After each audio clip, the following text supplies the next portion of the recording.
Gimana sih teman-teman? Katanya mau janji ngobras Mas Ismunardi. Sampai jam segini belum datang. Janji kompak. Coba saya telepon dulu nih.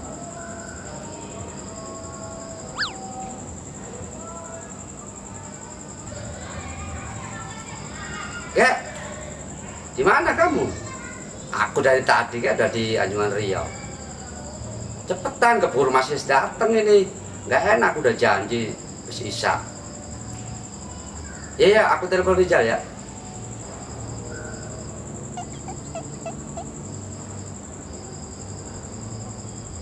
Assalamualaikum.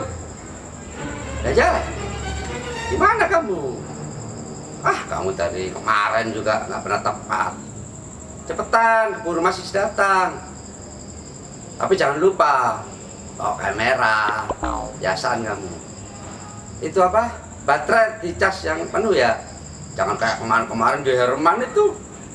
Bentar-bentar baterai habis, bentar baterai habis. Bikin malu. Ya udah, aku tunggu. Cepetan, buru Mas Is datang, nggak enak aku dari kemarin udah janji. Ya udah. Maaf. Itu tuh dapur nggak bisa datang. Dapur ngecat akuarium. Dajo juga nggak bisa lagi bawa dokter.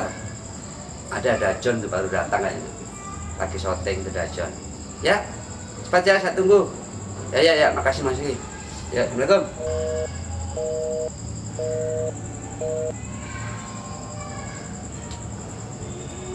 Lalu Mas Is ini, tak lagi datang Mas Is pasti. Jadi ya.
Assalamualaikum warahmatullahi wabarakatuh. Kembali lagi dalam ngobrol asik Rumah Sepanggung. Saat ini Rumah Sepanggung kedatangan seorang figur, seorang tokoh senior juga. Ya, sosok yang sangat menginspirasi, Bapak Ismunardi. Dengan datang virus COVID-19 ini, berarti memang kita dituntut untuk kreatif dan memanfaatkan media teknologi. Dan yang paling pasti lagi dari wabah ini menjadi introspeksi kita. Introspeksi kita supaya lebih lebih menjalin silaturahmi. Karena tadi masyarakat itu harus diinformasikan kalau memang keadaan ini udah mulai membaik. Itu kan siar juga. Betul. Dan sebagai penggiat kesenian kan sudah mencoba untuk mensiarkan itu, walaupun bertahap lewat virtual, lewat sebuah tadi edukasi, informasi, kita tetap berbuat loh bertahap, dan lambat laun akan hilang virus. Dan pasti memang dituntut sebuah kreativitas dan kerjasama tim di dalam rumah tadi. Betul. Jadi kondisi seperti ini ya memang kita harus butuh kerjasama yang kuat menyikapi keadaan supaya gimana caranya kehidupan tetap berjalan. Iya. Ya kan, memang ya sekali lagi bahwa kondisi ini semua menghadapi, bukan kita sendiri, bukan hanya lingkungan, tapi semua masyarakat Indonesia bahkan dunia. Jadi kita harus pintar-pintar menyikapi ya itu tadi kalau kita menggunakan media sosial ini untuk memberikan informasi, baik informasi berupa situasi kondisi, keamanan, kemudian juga kalau dunia seni, dunia kesenian atau kondisi seniman itu bisa kita sampaikan media sosial. Misalnya di rumah sama anak-anak bisa main, bisa latihan, bisa bernyanyi, atau mungkin menari juga bisa. Jadi saya yakin bahwa situasi kondisi ini insya Allah saya yakinnya akan berakhir. Kalau kita menuju new normal itu harapannya ya masyarakat semua dengan tetap mengikuti protokol kesehatan, jangan lupa kreativitas juga berjalan. Jangan langsung itu sudah menjaga tradisi juga. Kayak tadi Bapak bilang, di rumah kita bisa amanah. Ya. Musik, menari, itu kan bisa memberikan sebuah pengetahuan juga kan? Pembelajaran anak-anak, akhirnya anak-anak tahu, oh ya Pak ini tarian ini loh ya. Ya itu juga di dalam ruangan rumah dulu kan yang harus coba kita berikan ini loh tradisi sebelum kita melangkah. Kita di luar ternyata di dalam rumahnya berantakan. Betul. Wah, kita tradisi nggak tahu. Ya. Nenek minimal mereka tahu nih bapak ibunya kemana sih sejarahnya. Ya. Dari lingkungan kecil dari lingkungan besar. Betul. Wah, itu tadi makanya kita harus pintar-pintar menyikapi kondisi ini. Jangan kondisi ini membuat kita jadi nggak semangat, jadi rokok kalau orang Jawa. Karena mengapa? Ya saya yakin bahwa bencana itu mungkin 5-10 tahun lagi akan ada lagi, tapi nggak tahu bentuknya seperti apa. Tetapi dengan adanya COVID ini kita akan lebih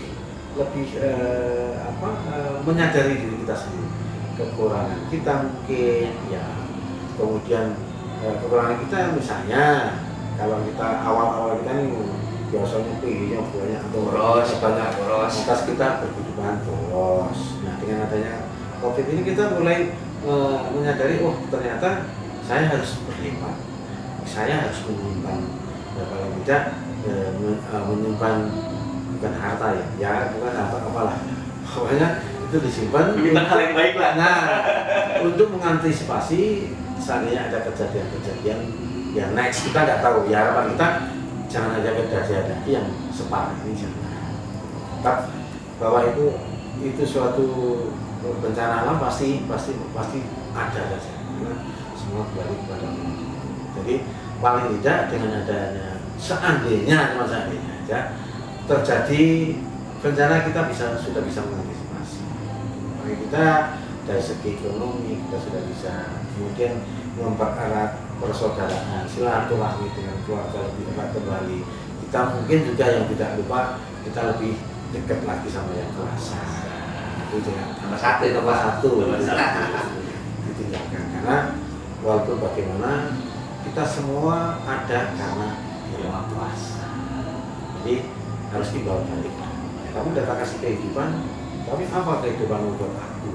Walaupun Tuhan tidak akan minta, Allah tidak minta, tapi kita sebagai insan manusia yang diciptakan di dunia ini harus ngerti. Jadi kalau orang Jawa itu ngerti etika, unggah-ungguh sangat perlu. Jadi itu hanya pembelajaran yang bisa kita dapat dari situasi kondisi seperti ini. Mudah-mudahan teman-teman tetap semangat terus agar tradisi yang dimiliki ini terus terjaga, mengikuti perkembangan zaman, tidak akan punah. Kita semua sama-sama menjaga. Luar biasa. Yang aku petik tadi omongan dari Pak Ismur nanti dari wabah ini memang satu tradisi sebisa mungkin memang harus dipertahankan dan harus berbulan dari Maha Kuasa supaya kita lebih mawas diri. Itu kan bagian dari peninggalan nenek moyang ya. Mawas diri, menjaga perilaku, unggah ungguh. Kalau mungkin di desa, di perkampungan tetap menjaga itu silaturahmi, gotong royong. Dan untuk ukuran kita sebagai penggiat kesenian mungkin harus lebih menjalankan itu, peduli dengan sekeliling, hubungan antara manusia satu dengan manusia yang lain, sosialisasinya itu harus benar-benar dikuatkan lagi, karena kan sebelum ini pastinya ada sedikit sekat, ada sedikit grit ya Pak ya. Ini klasifikasinya, ini bukan kalangan aku nih, aku nggak mau ajak tapi ada seperti ini tuh dampaknya seluruh dunia. Mau yang dulu luar biasa, pekerjaan luar biasa, nggak mungkin mereka nggak merasakan juga. Karena dampaknya nggak bisa lihat, nggak bisa pilih-pilih siapa A, B, C, D, dan itu membuat ya kita lebih mawas diri lagi supaya sambut dengan serakah Pak ya. Betul. Ya. Kalau kaitannya mungkin ini sebenarnya lebih ke apa ya, pemahaman hidup bahwa setiap manusia itu sudah mempunyai grid atau batasan. Misalnya kalau saya cukup hanya 15, mungkin Pak Budi ini bisa menjadi 20, mungkin Sapian juga bisa 25. Nah, saya mencontohkan diri saya aja, yang supaya nggak melebar jauh. Betul. Saya mungkin hanya 15. Saya harus ada 15. Saya ingin suatu saat saya berkembang untuk naik kelas menjadi 16. Insya Allah kalau memang itu saya mampu ke 16, saya akan jaga terus 16 itu supaya nanti kayak saya bisa naik menjadi 17. Kalau bisa saya jaga 17 itu dan dengan kreativitas kita, dengan dengan kekuatan kita, dengan kondisi kita ya bisa ke 18 ya, saya ke 18. Tapi kalau saya nggak mampu, ya kan saya tetap kembali ke 17. Kalau 17 ternyata masih mentok lagi, saya kembali ke 16 sampai ke 15. Tapi saya berusaha kan 15 itu akan selalu kami jaga. Itu cara kita, bagaimana kita menyikapi situasi kondisi, bagaimana kita menyikapi dengan teman, bersilaturahmi dengan saudara, dengan lingkungan, itu kita menjaga itu supaya ada pengendali. Kalau kita 15 kemudian kita ngotot ke 20 atau 25, nah nanti yang terjadi sesuatu yang kadang-kadang tidak kita inginkan.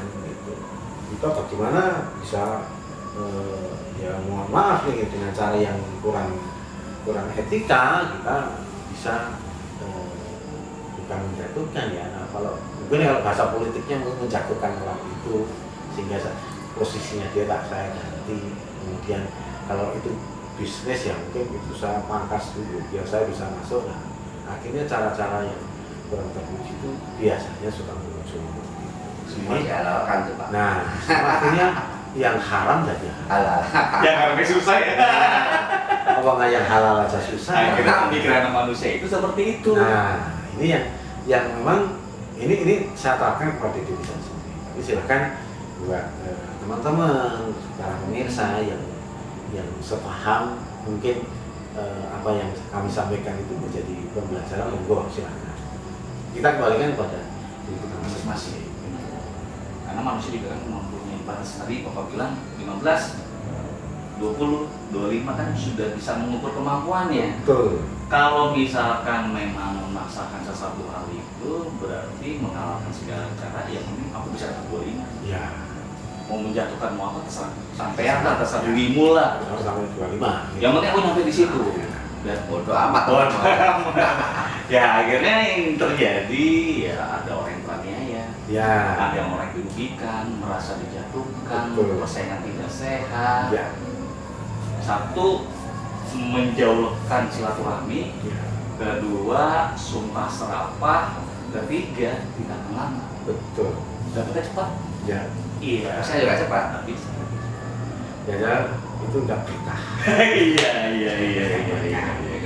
Ya, sekali lagi ini saya saja.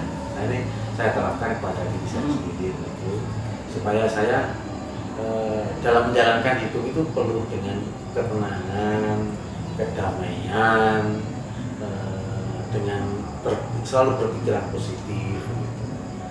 Kadang-kadang pikiran negatif suka masuk gitu. Tapi bagaimana kita menyikapi negatifnya itu?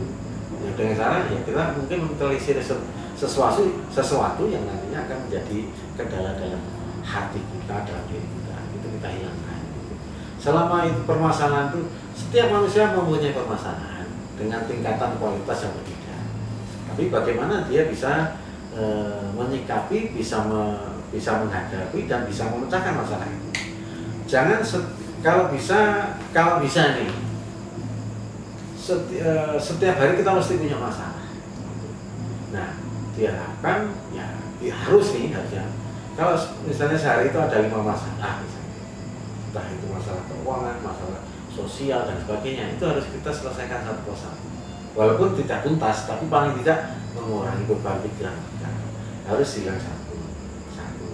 Jadi meminimalisir masalah itu adalah hal yang terbaik, dan kita berbuat baik sesama itu yang sangat penting, supaya orang yang merasa kita berusaha senyum, orang bersama kita senyum gitu, merasa terlindungi, merasa diberikan pendidikan, merasa diberi pencerahan, merasa kita dibawa ke alam apa gitu. Jadi orang dekat kita senang, orang mendengarkan suara kita senang, orang mendengarkan kata-kata kita senang, orang mendengar suara kita bisa ikut bernyanyi, orang kita bergerak, orang juga ikut bergerak. Ini sesuatu yang mesti kita lakukan di situ. Jangan sampai kita bertolak belakang dengan lingkungan atau teman atau sahabat. Mungkin insya Allah hidup kita akan lebih tenang. Ya, makanya kita tanamkan dalam diri kita. Mungkin banyak sudah sering mendengar atau pepatah mengatakan dengan ilmu kehidupan kita akan mudah, dengan agama kehidupan kita akan tenang, dan dengan seni kehidupan kita akan indah. Kalau 3 hal itu ditanamkan dalam diri kita, insya Allah ya hidup kita akan lebih tenang. Yang akan dicari apa sih dalam hidup ini? Apa hanya harta aja? Harta bisa kita cari, tapi juga bisa cepat habis. Tapi kalau kekayaan hati itu sampai kapan ini akan hilang. Luar biasa. Itu yang itu terutama diri saya sendiri ya. Tapi Bapak bilang seperti itu kita dapatkan energi, Pak. Kan nggak mungkin tidak mendapatkan energi. Tadi aku sedikit menyimpulkan juga ada yang sendiri. Ada sedikit, ada masalah, kalau bisa diciptakan masalah secara natural. Masalah itu datang ya, bukan kita menciptakan masalah bentuk hal yang baru, kita bikin masalah. Ada sebuah masalah datang, kita berpikir minimal bisa minimalisir. Itu kan menuntut pikiran kita supaya lebih berpikir lagi kan, ini gimana nih?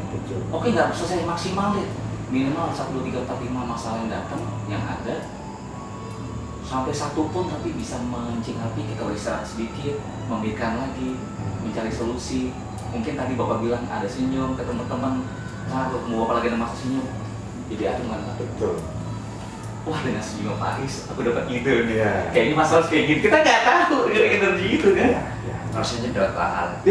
Kan menghibur orang. Tapi jangan senyum-senyum sendiri. Nanti gila. Tapi kayak gini, kalau kita ketemu sama orang misalnya, orang itu ya mungkin kita lah, saya juga misalnya saya ketemu sama Mas Yudi. Kalau wajah saya itu udah gak senyum, pasti Pak Yudi mau ngobrol aja udah males kan. Wah, jangan-jangan ini Pak Is baru sedang banyak masalah ini, jangan-jangan Pak Is sedang banyak utang nih, Pak Is sedang itu. Tapi kalau dengan senyum, walaupun nanti setelah senyumnya itu kita ketemu lantas hilang ya nggak tahu gitu, itu tinggal masalahnya apa gitu. Tapi pertama adalah senyum dari mana? Dari hati paling dalam, bukan secara saja, tapi kalau hatinya senyum insya Allah terpancarkan. Terlihat sih Pak, kalau senyum dibikin begini kan kan dibuat, aku senyumnya kayak gimana ya, tapi kalau langsung natural ya akhirnya sekeliling itu merasa oh iya ya, kita juga tidak menampilkan, tidak menunjukkan bahwa kita punya masalah sih, bisa punya orang biasa. Kalaupun memang harus ngomong. Kita bisa milih nih orang yang paling terdekat, sharing, dapatkan solusi. Asal ngomong aja dibumbin mereka kan kacau. Akhirnya yang jelek-jelek aja. Apalagi kita ini kan seniman. Seniman itu kesehariannya bergelut dengan rasa. Kita mengolah rasa. Jadi jangan disamakan seorang seniman pemikirannya sama dengan seorang ilmuwan. Gitu. Kalau ilmuwan itu dia berpikir pasti pertama pakai kepala dulu, baru ke hati. Tapi kalau seorang seniman kebanyakan ini, walaupun ada juga ya, tapi persentasenya banyak dari hati dulu baru ke pikiran, ke otak. Ini pemikiran yang berbalik tapi sama-sama juga menguntungkan dalam menguntungkan untuk kepentingan ilmuwan sendiri, si senimannya sendiri. Bagaimana sebagai salah satu contoh misalnya kalau ilmuwan itu pada saat menentukan sesuatu 1 tambah 1 mesti harus 2, tidak boleh 3 atau 4. Kalau 1 tambah 1 menjadi 2 itu pasti benar, tapi 1 tambah 1 jadi 3 jadi 4 itu nanti akan timbul masalah. Nah itu kalau ilmuwan karena dia menggunakan ilmu pasti itu. Tapi kalau seniman bisa 1 tambah 1 bisa menjadi 2, bisa menjadi 3 atau menjadi 4 tergantung lingkungan sekitarnya menanggapinya, menyikapinya bagaimana. Yang pertama mesti perasaan yang bergerak dulu. Saya enak enggak dulu? Saya mau ngobrol ini enak enggak ya? Dengan bahasa bagaimana ya? Apa-apa? Saya harus ngomong apa dulu ya? Nah, itu kan kembali ke hati deh. Kalau hatinya bisa terbiasa terolah, ya insya Allah biasanya ya senyum terus. Gitu. Pakai di rumah juga berantem lagi. Ya, nanti berantem lagi lah. Tapi insya Allah lah, kalau senyum itu membawa kebahagiaan untuk semuanya. Insya Allah seperti itu, dan memang tadi Bapak bilang penggiat kesenian itu memang harus coba menampilkan dan mengutamakan hati. Ya. Misalkan dalam sebuah proses, kalau hanya berpikir yang pasti, tidak berpikir hati, akhirnya pasti dapat nilai sekian. Ya. Yang pasti saat tidak ada pastinya. Iya. Nggak pasti ya. Memang nggak mudah menjadi seorang penggiat kesenian. Betul. Karena dia hidup memang bersosial, mengambil dari tata krama dari masyarakat menjadi sebuah jati diri, akhirnya coba dijuruskan lagi ke masyarakat. Betul. Masyarakat tuh itu kayaknya memang kebiasaan mereka kan orang tua kita dulu kan seperti itu, menidurkan anaknya sambil nyanyi. Mbah aku dulu itu bukan penyanyi, ya, tapi merdu aja nyanyi. Kalau di Jawa kan Nembang. Karena mungkin sudah kebiasaan pola pikir orang-orang dulu itu, leluhur kita itu memang bersih kali hatinya. Ya, yang jelas kalau orang-orang dulu kan tidak banyak masalah karena belum ada lingkungan yang membuat mereka berpikir panjang, berpikir banyak gitu. Mungkin kalau zaman-zaman nenek-nenek kita dulu cuma hanya berpikir bagaimana cara kita bisa makan. Sedangkan apa yang bisa dia makan, jenis makanannya juga terbatas. Gitu. Mungkin hanya cukup jagung atau nasi atau mungkin nasi angkin yang kita itu hanya itu. Tapi itu nikmat saat itu. Mungkin tempe pun juga belum ada kali. Itu orang kaya misalnya. Ini sudah makan tempe tapi itu sudah high class kalau zaman nenek kita. Mungkin cukup mereka hanya bayam. Yang ada di tanaman yang ada di sekitar rumah kita aja. Mungkin daun singkong direbus, kemudian ada cabai diulek kasih itu cukup nikmat. Tapi kalau sekarang Pak, permasalahannya muncul karena lingkungan kita itu berkembang. Kalau jenis makanan, segala jenis makanan ada. Yang pakai kuah ada, yang mau garingan ada, yang mau campuran garingan sama basahan ada. Itu membuat kita aja berpikir macam-macam. Tapi sekarang kembali Pak, zaman yang dulu pernah kita alami, sekarang terjadi sekarang begitu COVID, yang biasanya makanan enak. Ya. Nah begitu COVID gak punya apa Pak? Tapi mahal loh kalau di restoran-restoran kan kemas lagi kan? Ya. Karena perkembangan zaman. Ternyata makanan makanan tradisional itu mana? Itulah, karena sudah tidak ada lagi. Ada pun hanya sedikit. Gitu. Karena dari sedikit itu orang mencari. Iya benar. Sampai kemarin aku lihat di media sosial ada chef dari Inggris, dari Sumatera Barat. Dia bikin rendang. Ternyata dapat komplain karena itu bukan rendang, itu kalio. Cuma kan ada sebuah niat. Ya. Kalau pemikiran di Western sana mungkin nggak ada. Dia kunjung ke Sumatera Barat, ini keren masakan ini. Coba dirampung, mungkin ya karena kehidupan tidak di sana setiap hari, berkunjung baru beberapa minggu, tapi ada sebuah usaha. Walaupun yang ada Sleman, tapi ada sebuah niat dari orang luar coba membawakan itu, meramu itu, dan secara nggak langsung kan memang ada sebuah nilai jual masakan tradisional. Sempat di media sosial bangga juga nih, keren juga nih. Rendang sama. Iya, rendang kering ini berkuah, agak sedikit ada kuah santannya, tapi ada sebuah apa yang namanya ya, ketertarikan dari chef dari luar yang sudah terkenal. Ya. Berarti mengakui kan Indonesia itu secara rasa kembali lagi, kembali lagi rasa berkesenian itu kan seni meracik juga kan. Ternyata memang kembali lagi tadi masih dibilang perkembangan zaman anak sekarang lebih mungkin itu bentuk promosi dan menjadi tanggung jawab untuk praktisi kesenian secara live supaya lebih tanggung jawab lagi. Ya makanya itu kembali lagi, ayolah kita teman-teman lebih kembali silaturahmi. Kemudian kalau seni kita berkesenian itu kan butuh orang banyak. Ya. Bagaimana cara menjaganya ya dengan silaturahmi yang baik. Jangan menjaga jarak, jangan menjaga grade, jangan. Tetap dalam berproses kesenian pasti kita membutuhkan orang banyak, bukan kita sendiri. Sekarang kita membuat tarian yang nanti setelah kita buat gerak, nanti pasti pakai iringan juga pakai orang banyak, ya kan?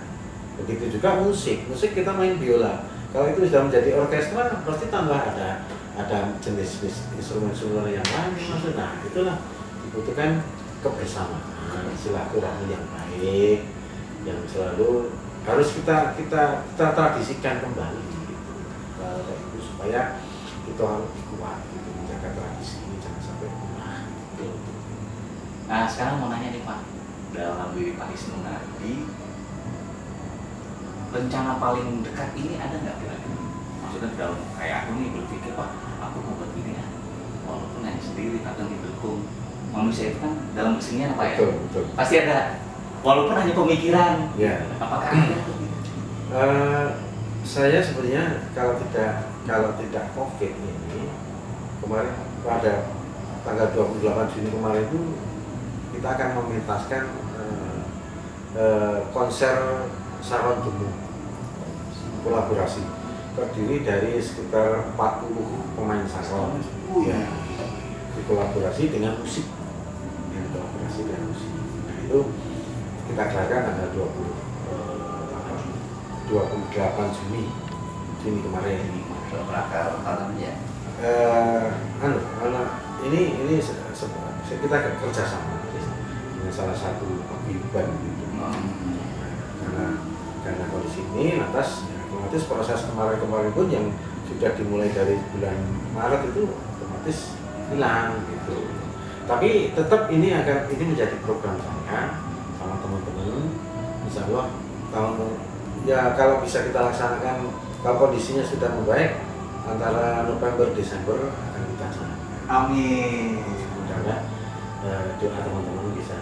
Amin. Ya, mohon doa restunya supaya ini bisa berjalan. Tapi seandainya tidak pun next tahun berikutnya tetap akan kita laksanakan. Karena itu akan menjadi salah satu ya mungkin baru pertama kali ini yang mau perdana. Iya, aku juga baru dengar informasi seperti ini ya. Kalau Bapak bilang baru pertama kali ya, kalau aku sih memang kayaknya baru pertama kali ya. 40 pemain saron, Itu pendukungnya berapa kita nggak tahu. Itu kan udah orkestra tradisi atau apalah gambaran. Woi, itu udah. Itu kan sesuatu yang belum pernah ada. Saya kayak itu ke support, kedukung sama teman-teman senangan, kemudian juga ya seluruh pemain lah. Terus di mana yang ada di Jabodetabek? Ya. Itu sudah. Ya sebenarnya kemarin itu sudah proses gitu, walaupun masih awal-awal itu kan harus menentukan gedenya seperti apa, kemudian nanti kolaborasi dengan antara musik pentatonis di Indonesia itu harus baru berjalan proses. Ya mudah-mudahan cepat. Mudah-mudahan cepat dan mudah-mudahan bisa roadshow Indonesia juga. Harapan kita nggak tahu Pak ya, karena itu salah satu misi budaya. Iya, karena memang harus dengan pergerakan seperti itu Pak ya. Betul. Terlebih juga masih jarang, mungkin belum ada 40 momen sarong diiringi dengan musik instrumen yang lain itu ternyata masih ada sekelompok atau sekumpulan orang yang berbuat itu. Jujur kemarin yang di Sasono, aku sedikit ngambil liputan sama Cak Nano, Markus Irna, terus kirim wawancara sedikit. Itu ada satu komentar. Di situ aku merasa, iyalah. Jadi jangan melihat dari segi yang memang stasiun TV pasti berpikirnya profesional dan komersial Pak ya. Tapi di sisi lain, ini ada lagi loh yang nggak kalah. Dengan nama-nama yang besar, ini besar. Tapi memang tidak pernah dilirik, tidak pernah dilihat, bahkan diliput oleh para jurnalis, para media, kemana aja dirimu. Makanya itu nasional ya, nasional. Jadi kalau kembali ya ujung-ujungnya duit sih. Bisnis kan. Ya makanya kita jarang sekali tradisi kita yang dimuat di televisi kan jarang. Itu sebuah keprihatinan. Miris Pak ya? Miris sih. Persentasenya 90%, 99% ya 1%. Gimana mau maju? Bagaimana kita bangsa ini menghargai tradisi yang dimiliki bangsa ini. Maksudnya ya mereka yang mempunyai televisi, itu harus, ayolah kita sama-sama, kita orang pekerja seni tradisi, dibantu bagaimana caranya bisa tradisi ini selalu difahami dan dimengerti oleh masyarakat kita seluruh Indonesia. Karena media televisi menjadi salah satu hal yang sangat penting untuk mempromosikan tradisi yang dimiliki bangsa ini. Jangan durasinya kecil aja. Sekilas info. Ya, itulah seharusnya mereka juga ya buat teman-teman sana sana yang menyaksikan, teman-teman aku, teman-teman Cayu di Piring juga yang menyaksikan, harusnya kalian coba kayak Pak Ismunardi mencari informasi seperti apa, kan? Kadang-kadang gitu sih, bla bla bla, kan sering ada tagline. Tapi kan itu harusnya tugas mereka dong. Iya. Itu sempat aku bilang teman baik banget, tugas kamu. Ya kalau kita sih, ya karena kita coba ya dengan alam minimalis, dengan handphone, tapi ada sebuah informasi. Kalian yang udah standar broadcast apa segala macam harusnya Mendukung. tugas tanggung jawab dia Pak, bukan mendukung lagi, itu sudah. Karena kalau dia cetek, ya sesepuh TV lah ya. Sebelum ada TV swasta, TV bener, tayangannya sayang sekali. Itu aku kritik kemarin. Namanya nih sebuah produksi itu. Gue bilang masa kamu lah. Ini banyak dan itu bisa menjadi nilai jual kan. Kenapa? Kalau hanya sekedar slide kayak model video pendek, iklan, kayak gitu aja, video moving, looping, hanya, tapi isiannya wah aku sampai bingungnya Pak nggak akan didengar Pak. Mau gimana, kamu siapa? Akhirnya mentoknya aku kan kerja gitu. Ya cuman, ya kalau aku kan menyambung lidah. Kalau kayak aku kan sebagai masyarakat menyampaikan aja, punya hak dong Pak. Ya. Punya hak, apalagi memang terjun dan berkecimpung dengan teman-teman. Ya ada juga di salah satu swasta itu bilang kayak gitu. Ya percuma aku punya teman. Datang bosan liput yang sekilas naik sepeda. Oke, wisatanya diliput, tapi muatannya juga diliput. Jangan by order aja. Betul. Kan bisa, namanya ide kreatif kan bisa di Ya. produser kita ada tema ini kan jiwa. Kenapa nggak bisa? Itu yang dalam diri suka kesel juga. Cuma kita kan hanya bisa ngomong. Bisa gerundel aja. Gerundel aja. Karena teman sendiri gerundel aja. Ya sebetulnya ini kewenangannya sih pemerintah sebetulnya. Pemerintah dalam hal ini ada lembaga tersendiri yang mengatur siaran-siaran itu. Nah, itu lembaga ini yang harus lebih apa ya? Lebih berani, lebih teliti, lebih memberikan apa ya, semacam kayak warning begitu kepada televisi itu supaya menayangkan kegiatan ini atau prosesi ini atau apapun namanya yang berkaitan dengan tradisi. Itu prosentasenya nggak bisa ya dibuat ya nggak usah 50-50 lah, misalnya 30% kasih slot lah gitu. Kalau di Amerika itu nggak terlalu banyak TV deh kayaknya, karena hanya 2 atau 1 ya. Di Jepang pun juga hanya televisi itu nggak seperti di negara kita gitu. Hanya 2 stasiun televisi, tapi memang kualitasnya ya mumpuni semua. Dan itu memang kembali lagi ujung-ujungnya itu tadi. Udah 45 Pak ya. Itu tadi. Ya mudah-mudahan kita masih, kalau berkaitan dengan hal itu tadi, pemerintah lah dalam ini yang bisa memahami, mengerti situasi kondisi, kebutuhan para seniman, pelaku seni lah khususnya, diberikan tempat lah di media televisi gitu, supaya mereka bisa berkarya terus, bisa menjaga tradisi yang dimiliki bangsa ini. Betul. Secara personal, udah slotnya 25% aja lah. Tetap tradisi itu ditayangkan gitu, apapun bentuknya gitu. Insya Allah kalau itu bisa semua stasiun televisi kalau menyiarkan itu, ya mudah-mudahan kita selalu bisa gitu. Seperti Rumah Panggung ini Pak, karena mungkin tidak ada ruang untuk ya mungkin kayak coba memberikan informasi minimal biar mereka yang hadir atau terserah mereka lah ya, tidak direspon. Akhirnya kita coba ya memang diberi kemudahan lewat teknologi, kita ada sebuah informasi seperti ini, ada sebuah pemikiran yang memang ada bentuk kepedulian tadi dari pemerintah, dari pemangku-pemangku kebijakan. Karena kayak kita di sini tanam ini, kalau untuk di Jabodetabek bahkan di nasional Pak ya, apa budaya Indonesia mungkin Pak. Betul. Bisa dikatakan. Jujurnya nggak ada ya. Jujurnya nggak ada. Di dunia maksudnya. Aku memang ini, maksudnya gini, kenapa tidak terpikir oleh para kreatif yang duduk yang ada di. Jadi itu yang dididik utama dulu. Ya akhirnya kayak kami bisanya hanya seperti ini, mensiarkan, mempromosikan. Kayak teman mau buat event virtual, contoh kayak balik virtual.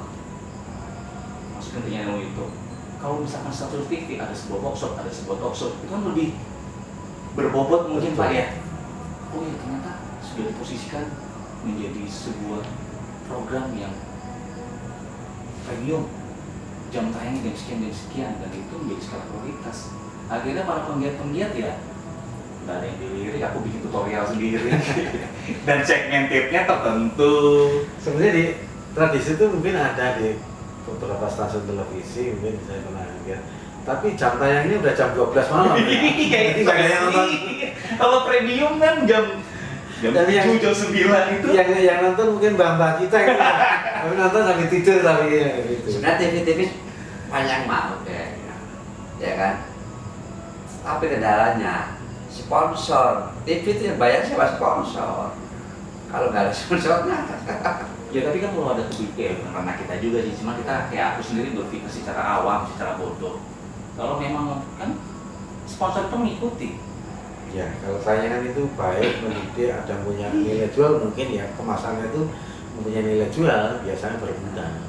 Kalau sponsor yang mengatur, ya sponsornya ini satu TV, Iya. logikanya gitu loh. Ya makanya kita itu seniman-seniman itu sebenarnya dituntut tradisi tetap, tapi bagaimana kemasan-kemasan tradisi itu dimunculkan dengan kreativitas kita, gitu. Dan makanya kita budaya-budaya yang datang dari luar itu kita ambil positifnya, ambil positifnya yang tadi saya sampaikan. Bagaimana sih tata lighting atau lampu yang bagus soalnya itu bagaimana? Sound systemnya nggak bisa menggelegar kayak begitu dengan itu bagaimana? Itu yang kita cari. Dekorasinya, artistiknya bagaimana? Itu yang dengan teknologi pun bisa menjadi sebuah pertunjukan hanya pakai media yang ada Streaming? bukan streaming, Multimedia. multimedia. Dengan multimedia itu bisa menjadi sebuah tontonan. Padahal itu hanya main komputer, nonton laptop apa itu. Nah, bagaimana kita bisa mengambil di situ? Iya. Terus sekali lagi bahwa tradisi pun tidak boleh ketinggalan. Tidak boleh ketinggalan dengan kemajuan teknologi. Bagaimana caranya? Ya kita ikut terlibat di situ. Jangan kita hanya penonton saja. Kalau bisa, walaupun dengan segala keterbatasannya, kita mencoba ikut masuk ke dalamnya. Walaupun kita hanya sedikit lah yang ilmu yang kita dapat, paling tidak kan kita ngerti fungsinya apa sih, bisa dimanfaatkan untuk apa sih, paling tidak itu. Sudah mencoba. Pasti mencoba yang kedua pasti lebih baik. Betul. Karena sudah dilakukan. Betul. Itu tugas kita masih di Iya. membuat jangan yang harus berkembang Ya. tanpa menghilangkan akarnya. Itu. Tradisi harus berkembang, walaupun tidak menghilangkan akarnya. Karena kalau tradisi itu nggak berkembang ya ketinggalan. Jangan jauh. Jangan kita sudah dari punya cicit, kita nggak kenal nanti. Iya. Mungkin tadi yang Mas dibilang sponsor nggak ada yang memilih kali ya? Iya. Bisa tuh. Mungkin itu ya, mungkin nanti coba. Ya walaupun nggak di stasiun TV, kita coba aplikasikan dalam bentuk yang lain. Dari tadi masukan dari Pak Is, jangan mengkambing hitamkan teknologi dan budaya luar juga. Kita ambil manajemen produksinya, manajemen tata manggungnya, Iya. seperti apa, dari disiplinnya, profesionalnya, itu yang kita serap, kita aplikasikan. Memang tidak mudah, tapi kita harus lakukan. Harus kita lakukan. Mau kapan lagi gitu, supaya kita nggak ketinggalan. Nggak ketinggalan jauh, ketinggalan ya cukup hanya 1 meter aja lah. Iya, masih kelihatan Pak ya? Masih kelihatan itu. Masih kelihatan. Jadi 50 meter nggak apa-apa deh.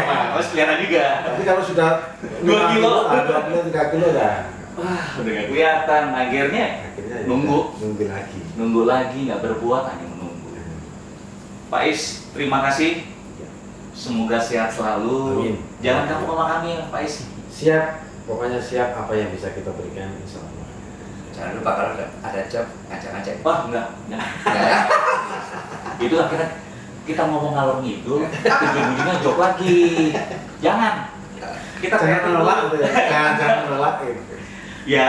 Maksudnya job kalau ada kita telepon kayak gitu. Oh, kalau itu nggak apa-apa. Nah. Tapi kalau kita ngobrol begini tendensinya minta job, jangan. Enggak, maksudnya Jangan. Berarti ada. kasih tadi tuh Pak Is mau kolaborasi kan, Bung sama Nah itu kita liput Media promosi Ah. untuk kaula muda di luar, karena kita nggak punya stasiun TV yang Ya. luar biasa dengan channel YouTube. Kita berikan informasi, tapi ingat garis bawahnya jangan minta job. Ya, Jangan. bercanda loh Pak Is, bercanda loh. Enggak kebabat. Tapi jangan Pak, gitu kita ngalor dulu, ujung-ujungnya ada maksud tertentu sambil menyelam kita menyerang. Ada Pak Is deketin terus besok pura-pura. Gimana ada proyek? Kan ya nggak asik. Ini udah luar biasa, dapat ilmu, dapat masukan, dan aku baru kali ini ngobrol dengan Pak Is. Ya ada energi Mas ya, ada sesuatu yang bisa kita petik. bisa kita lakukan. Yang pasti jangan diam, jangan hanya ngomong tapi tidak ada pembuktian. Ya. Walaupun yang dilakukan itu belum maksimal, tapi kita coba untuk Kita melakukan. berbuat itu. Terima kasih Pak Is, Sama-sama. sehat selalu. Pokoknya kita juga terus dapatkan dan harus dapatkan sebuah influence Ya. dari seorang Pak Is Murnardi. Banyak hal ya Pak, pilih ya. Banyak. Belum dilakukan semua. Belum, karena memang Masih separuh. masih taruh. Kalau semuanya kuliah, kuliah dan itu harus ada Ya. bayarannya, SKS. iurannya, per SKS berapa. Kurang ajar saya nih, cari di piring nih, mintanya semuanya, kenyang muntah. Itu mah kalau mau kayak gitu beli jas aja Pak ya. Aduh, terima kasih. Mohon maaf kalau misalkan ada salah kata. Sama-sama. Kami Rumas Panggung ngobrol asik dengan Pak Is Murnardi, banyak poin. Semoga sanak Indonesia menyaksikan bisa mengambil yang baik, yang jelek mohon maaf, kita coba benahi untuk menjadi lebih baik. Jangan terus terpuruk dengan kondisi yang ada sekarang. Ya. Untuk para penggiat kesenian, terus berbuat apapun itu, lakukan dengan ikhlas. Jangan ada tendensi apapun dan tidak bisa sendiri ya. Yo. Harus bareng. bareng. Terima kasih. Wassalamualaikum warahmatullahi wabarakatuh. Waalaikumsalam.